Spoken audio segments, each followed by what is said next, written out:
Annyeonghaseyo guys! Welcome back to our vlog. I'm Mara. And I am Yumin. We are the co-sisters, students of Korean Pinay. Ayan! Samahan niyo naman kami sa amin another mini vlog. Today pala ay Friday and we have PTC in school. At sumama pala kami kay Mami sa parents meeting. At yes, na-happy si Mami kasi honor kami ni ate. Sobrang proud daw siya sa amin. Kaya nilibre niya kami ng kwek-kwek. At fast forward, dumiretso kami sa store namin. And we make Tita Joy hair into Xiao-Xiao. Xiao-Xiao.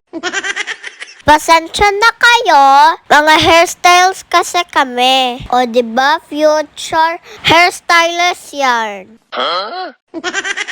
Nabuhay si Sisa pagkaganda. At hindi siya makapigil at sumayaw pala siya ng ice cream yummy.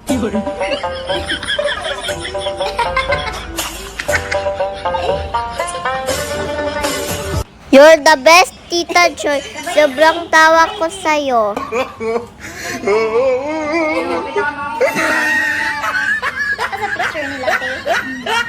Makaihi jud mi kinatawa sa'yo, Tita Joy. At ayaw niya talaga magpaawat. Sasayaw daw siya ng ice cream yummy. Okay lang yan, Tita Joy. Gwapa bitaw ka. Halaban at Sisa. Ay, Inday Joy di ay. Sobrang thankful namin na may tita kami napaka-supportive sa kalokohan namin.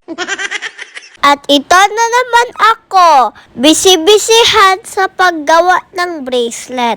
At si ate naman, after namin maggalat, quick clean at nagwalis at map kami. Nakakahiya kasi sa client namin. Baka makita nila madumi yung store namin. Ate taro nga og review. Pagdali inday. Pag-swarming oy.